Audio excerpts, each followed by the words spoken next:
প্রায় 454 কোটি বছর আগে মহাকাশের এক বিশাল গ্যাস ও ধূলিকণার মেঘ থেকে জন্ম নিতে শুরু করে আমাদের সৌরজগৎ। কেন্দ্রে জ্বলে ওঠে নবজাত সূর্য, আর তার চারপাশে ঘূর্ণায়মান পদার্থ থেকে গড়ে উঠতে থাকে ভবিষ্যতের পৃথিবী। অসংখ্য গ্রহাণু ও শিলাখণ্ডের ভয়াবহ সংঘর্ষে ধীরে ধীরে বড় হতে থাকে এক নবীন গ্রহ। কোটি কোটি সংঘর্ষের পর সৃষ্টি হয় পৃথিবী, এক জ্বলন্ত, অস্থির ও বিপজ্জনক জগৎ। সেই পৃথিবীতে ছিল না কোনো সাগর, কোনো বন, কোনো প্রাণ। পুরো গ্রহ জুড়ে ছিল উত্তপ্ত ম্যাগমার সমুদ্র, অগ্নুৎপাত আর বিষাক্ত গ্যাসে ভরা এক নরকসম পরিবেশ। এরপর ঘটে পৃথিবীর ইতিহাসের অন্যতম ভয়ঙ্কর ঘটনা। মঙ্গল গ্রহের আকারের একটি মহাজাগতিক বস্তু থিয়া সজোরে আঘাত হানে পৃথিবীতে। সেই সংঘর্ষ বদলে দেয় আমাদের গ্রহের ভবিষ্যৎ। সংঘর্ষে ছিটকে যাওয়া অগণিত ধ্বংসাবশেষ পৃথিবীর চারপাশে একটি বলয় তৈরি করে। ধীরে ধীরে সেই ধ্বংসাবশেষ একত্রিত হয়ে জন্ম দেয় পৃথিবীর চিরসঙ্গী চাঁদকে। পরবর্তী কয়েকশো মিলিয়ন বছর ধরে পৃথিবী অবিরাম উল্কাপিণ্ডের আঘাতে ক্ষতবিক্ষত হতে থাকে। আকাশ থেকে আগুন ঝরে পড়ত, আর প্রতিটি আঘাত নতুন করে গলিয়ে দিত পৃথিবীর পৃষ্ঠকে। পৃথিবী ধীরে ধীরে ঠান্ডা হতে শুরু করলে ঘন মেঘে থেকে যায় আকাশ। বজ্রপাত, ঝড় এবং আগ্নেয়গিরির অগ্নুৎপাতে মুখরিত হয়ে ওঠে এই আদিম পৃথিবী। হাজার হাজার বছর ধরে অবিরাম বৃষ্টি ঝরতে থাকে। উত্তপ্ত পৃষ্ঠ শীতল হতে শুরু করে, আর সেই বৃষ্টির জল জমে সৃষ্টি হয় পৃথিবীর প্রথম মহাসাগর। গভীর সমুদ্রের তলদেশে উষ্ণ খনিজ সমৃদ্ধ উৎসের আশেপাশে জটিল রাসায়নিক বিক্রিয়া শুরু হয়।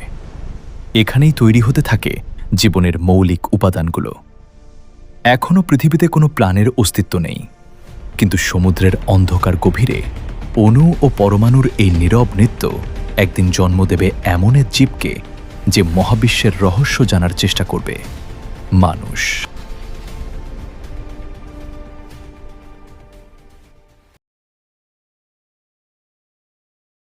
প্রায় ৩৮০ কোটি বছর আগে পৃথিবীর মহাসাগরগুলো ছিল আজকের পৃথিবীর মতো নয়। অন্ধকার, উত্তপ্ত এবং রহস্যে ভরা এই জগতে শুরু হতে চলেছিল মহাবিশ্বের অন্যতম বিস্ময়কর ঘটনা, জীবনের জন্ম। সূর্যের আলো যেখানে পৌঁছায় না, সেই গভীর সমুদ্রতলে ছিল বিশাল হাইড্রোথার্মাল ভেন্ট। পৃথিবীর অভ্যন্তর থেকে বেরিয়ে আসা উত্তপ্ত খনিজ সমৃদ্ধ জল তৈরি করেছিল এক অনন্য রাসায়নিক পরিবেশ। এই উষ্ণ পরিবেশে কার্বন, হাইড্রোজেন, অক্সিজেন ও নাইট্রোজেনের মতো মৌলগুলো একত্রিত হয়ে গঠন করতে থাকে জটিল জৈব অণু।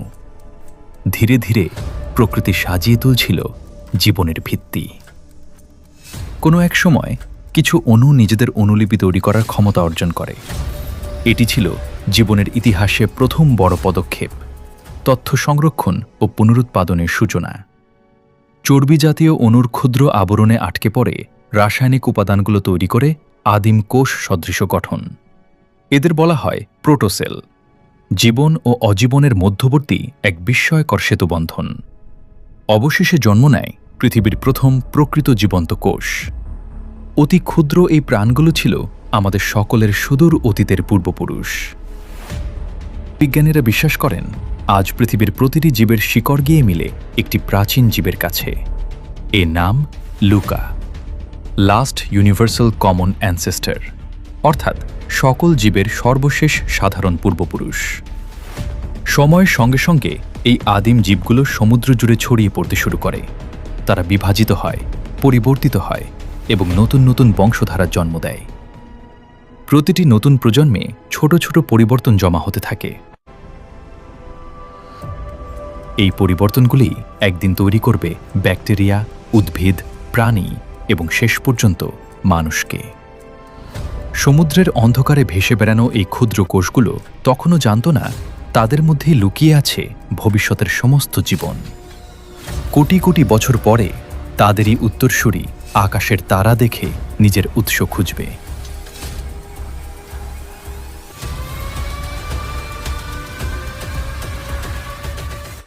প্রায় ২৪০ কোটি বছর আগে পৃথিবী ছিল সম্পূর্ণ ভিন্ন এক জগৎ। বাতাসে অক্সিজেন ছিল না বললেই চলে। আর জীবন সীমাবদ্ধ ছিল সমুদ্রের ক্ষুদ্র অণুজীবের মধ্যে।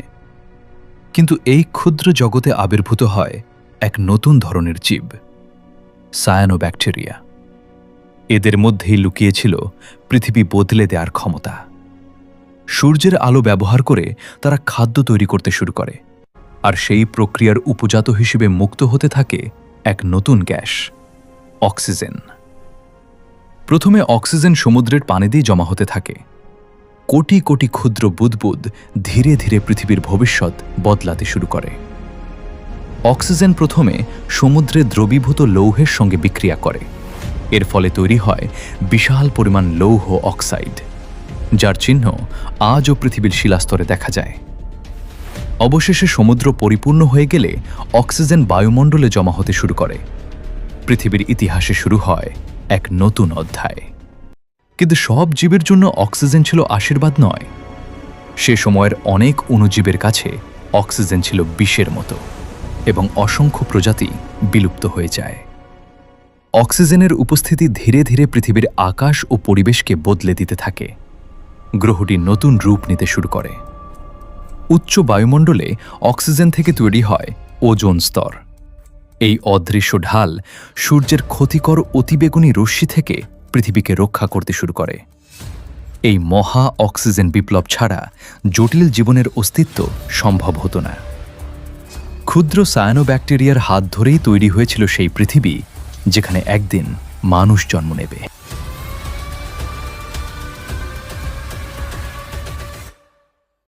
মহা অক্সিজেন বিপ্লবের পর পৃথিবী আর আগের মতো রইল না। নতুন পরিবেশ জীবনের জন্য খুলে দিল সম্পূর্ণ নতুন সম্ভাবনার দরজা। কোনো এক সময় এক ক্ষুদ্র কোষ আরেকটি ব্যাকটেরিয়াকে গ্রাস করে, কিন্তু তাকে হজম না করে নিজের ভেতরে আশ্রয় দেয়। এই ঘটনাই জীবনের ইতিহাসে এক বৈপ্লবিক পরিবর্তনের সূচনা।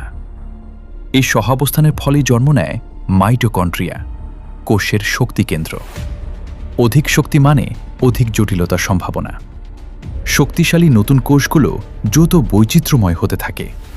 বিবর্তন যেন হঠাৎ করেই আরও দ্রুত গতিতে এগোতে শুরু করে। একক কোষ একা থাকার বদলে একত্রে কাজ করতে শুরু করে। এভাবেই জন্ম নেয় পৃথিবীর প্রথম বহুকোষী জীব।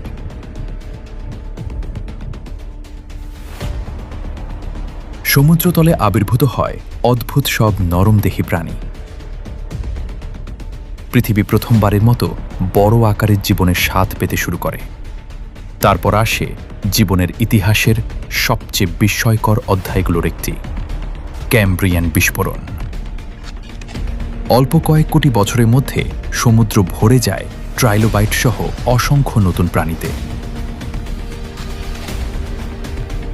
জীববৈচিত্র্য অভূতপূর্ব মাত্রায় পৌঁছে যায়। অ্যানোম্যালোকারিস, হ্যালুসিজেনিয়া এবং আরও অসংখ্য অদ্ভুত প্রাণী পৃথিবীকে এমন এক রূপ দেয় যা আজ কল্পনাতেও আনা কঠিন। এই বিস্ফোরণ থেকেই জন্ম নেয় অধিকাংশ প্রধান প্রাণীগোষ্ঠীর পূর্বপুরুষ। কোটি কোটি বছর পরে এই সমুদ্রের প্রাণীদেরই এক বংশধর পৃথিবীর ইতিহাস লিখবে, মানুষ।